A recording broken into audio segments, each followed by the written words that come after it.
مخاطب کی بات کی نفی کرنے کے لیے، نے اٹ از لائک دیٹ، یہ نفی ہے۔ لا اقسم بیوم القیامہ، تمہارے خیالات غلط ہیں، میں قیامت کی قسم کھاتا ہوں۔ تو فرمایا فلا اقسم بمواقع النجوم، وقع یقع کے کیا معنی ہے؟ اور یہ سورت کون سی؟ واقعہ، اذا وقعت الواقعہ، وقع گر جانا، پڑ جانا، یہ ستاروں کے ڈوبنے کی جگہ ہے۔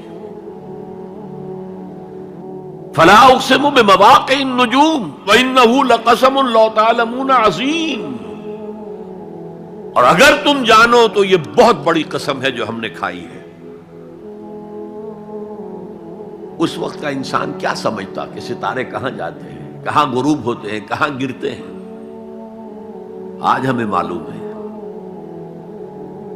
سورہ حامیم سجدہ میں جو کہا گیا ہے سنریہم آیاتنا فی الآفاق وفی انفسہم حتی یتبین لہم انہ الحق، ہم انہیں اپنی نشانیاں دکھائیں گے آفاق و انفس میں، یہاں تک کہ یہ بات واضح ہو جائے گی کہ قرآن حق ہے۔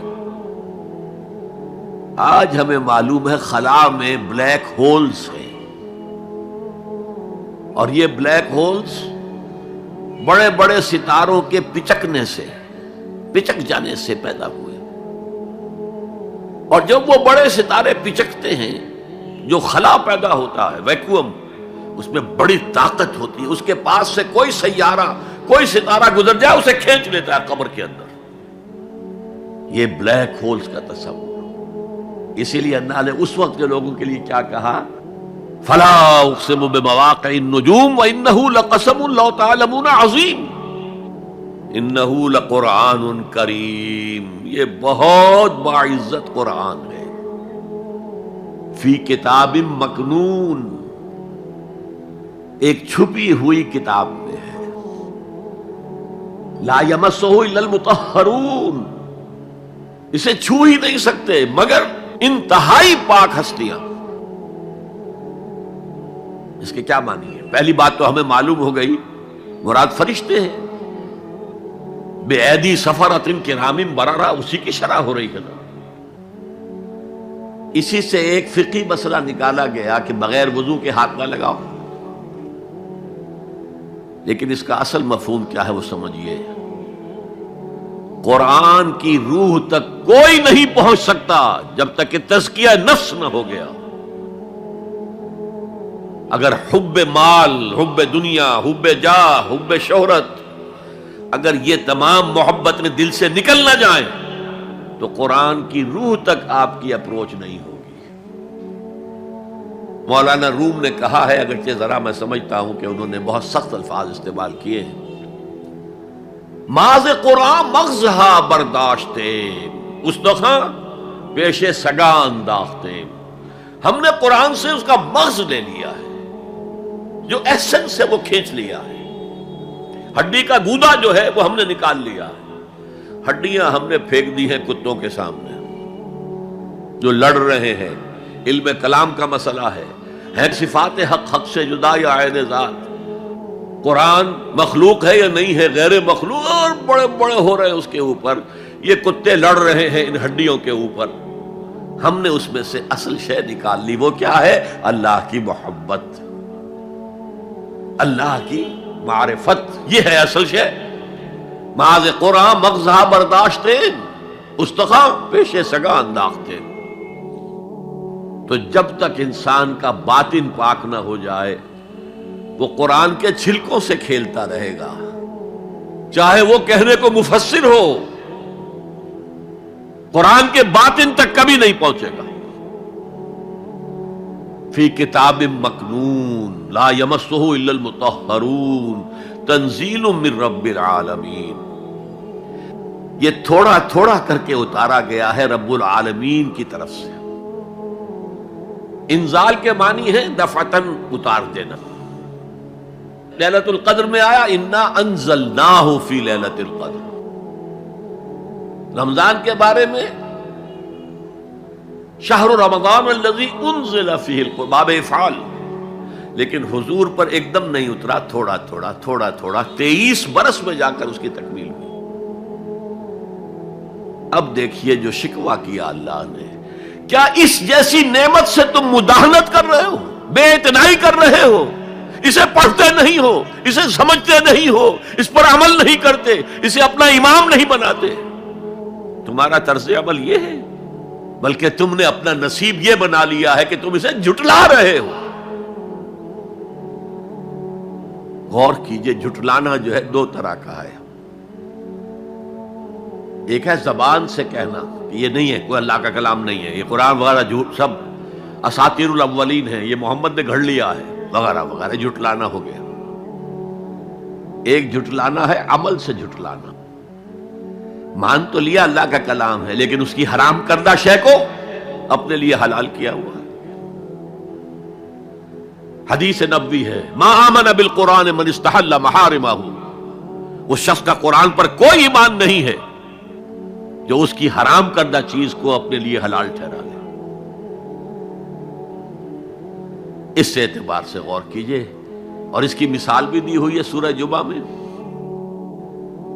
مثل الذین حملوا التوراۃ ثم لم يحملوها كمثل الحمار يحمل اسفارا بئس مثل القوم الذین کذبوا بآیات اللہ واللہ لا يهدی القوم الظالمین۔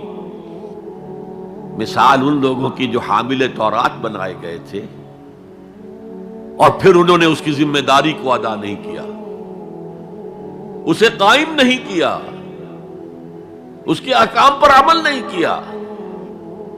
جیسے فرمایا ہے سورہ اعراف میں، قل یا اہل الکتاب، کہہ دیجئے اے نبی صلی اللہ علیہ وسلم، اے کتاب والو، لستم علی شیء حتی تقیموا التوراۃ والانجیل وما انزل الیکم من ربکم، تمہاری کوئی حیثیت ہماری نگاہ میں نہیں ہے، تمہارا منہ نہیں ہے کہ ہم سے دعا کرو جب تک کہ تم تورات اور انجیل کو اور جو کچھ نازل کیا گیا تمہاری طرف اسے قائم نہیں کرتے۔ آج اللہ ہماری دعائیں نہیں سنتا، 30 لاکھ جا کر حج کرتے ہیں، دنیا کے حالات میں کوئی ذرہ برابر فرق آتا ہے؟ اول تو حرام کی کمائی سے حج ہو رہا ہے، تو حج ہے ہی نہیں سرے سے۔ جو کچھ کرتے گئے تھے سودی کاروبار وہی آ کر دوبارہ شروع کر دیا، سرکاری ملازم تو جو رشوت پہلے لے رہے تھے اس کے بعد آ کر شروع کر دیا۔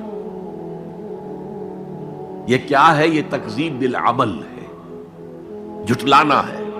تم نے اپنا نصیب یہ بنا لیا ہے کہ تم قرآن کو جھٹلا رہے ہو جیسے کہ انہوں نے جھٹلایا تھا۔ مثل الذین حملوا التوراۃ ثم لم يحملوها كمثل الحمار يحمل اسفارا، ان کی مثال ان گدھوں کی سی ہے جن پر کتابوں کا بوجھ لاد دیا گیا۔ مکالمات فلاطوں، گٹھڑی باندھ کر گدھے کے اوپر رکھ دیجئے تو کیا وہ واقعی منطقی اور فلسفی بن جائے گا؟ یہ مثال اللہ دے رہا ہے۔ اور یہ مثال کیوں دی گئی ہے؟ اس آئینے میں ہمیں ہماری تصویر دکھائی گئی ہے۔ تم اگر قرآن کا حق ادا نہیں کر رہے تو تمہاری مثال وہی ہے جو یہود کی تھی۔ بئس مثل القوم الذین کذبوا بآیات اللہ، بری مثال ہے اس قوم کی جس نے اللہ کی آیات کو جھٹلایا۔ تو زبان سے تو یہودیوں نے کبھی نہیں جھٹلایا تورات کو، عمل سے جھٹلایا ہے۔ یہ وہ 5 مقامات ہیں جن میں اللہ تعالیٰ نے خود اپنے کلام کی ثنا بیان کی ہے، تعریف کی ہے، اس کی عظمت کو بیان کیا۔ اب میں آپ کے سامنے ایک حدیث رکھنا چاہتا ہوں، حضور نے کیا فرمایا۔ ایک حدیث سنا چکا ہوں آپ کو، عن عثمان بن عفان رضی اللہ تعالی عنہ قال قال رسول اللہ صلی اللہ علیہ وسلم خیرکم من تعلم القرآن وعلمہ، تم میں سے بہترین لوگ وہ ہیں جو قرآن سیکھیں اور سکھائیں۔ یہ حدیث بڑی عجیب ہے، یہ ترمذی میں بھی ہے اور دارمی میں ہے، اور اس کے راوی حضرت علی ہیں رضی اللہ تعالی عنہ۔ عن علی رضی اللہ عنہ قال، حضرت علی فرماتے ہیں انی سمعت رسول اللہ صلی اللہ علیہ وسلم یقول، میں نے سنا اللہ کے رسول صلی اللہ علیہ وسلم کو یہ کہتے ہوئے، انہا ستکون فتنۃ، ان قریب ایک بہت بڑا فتنہ رونما ہوگا۔ حضرت علی فرماتے ہیں قلت، میں نے عرض کیا مل مخرج منہا یا رسول اللہ، اے اللہ کے رسول یہ فرمائیے اس فتنے سے بچنے کا، نکلنے کا راستہ کون سا ہوگا؟ جیسے آپ بڑے بڑے حالوں میں دیکھتے ہیں ایگزٹ، عرب ممالک میں لکھا ہوتا ہے مخرج، اگر کہیں آگ لگ جائے، کہیں دھواں بڑھ جائے تو نکلو، لال جو روشنیاں ہیں ان کے اندر جو نیچے دروازے ہیں ان کی طرف جاؤ، یہ مخرج ہے جان بچانے کی۔ یہاں ایک لحظہ توقف کر کے ہمارا اور صحابہ کا جو فرق ہے اس کو نوٹ کر لیجئے۔ اگر ہم ہوتے تو کیا پوچھتے؟ حضور یہ فتنہ کب آئے گا، کدھر سے آئے گا، کیوں آئے گا، کیا ہوگا؟ یہ سارے سوالات کرتے نا، جن کا عمل سے کوئی تعلق نہیں، معلومات ہے۔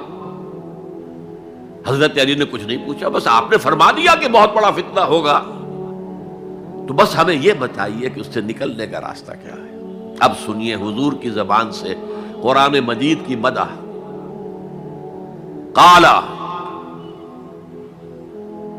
کتاب اللہ، فتنوں سے بچانے والی اللہ کی کتاب ہے۔ فیہ نبأ ما قبلکم، اس میں تم سے پہلے جو تھے ان کی بھی خبر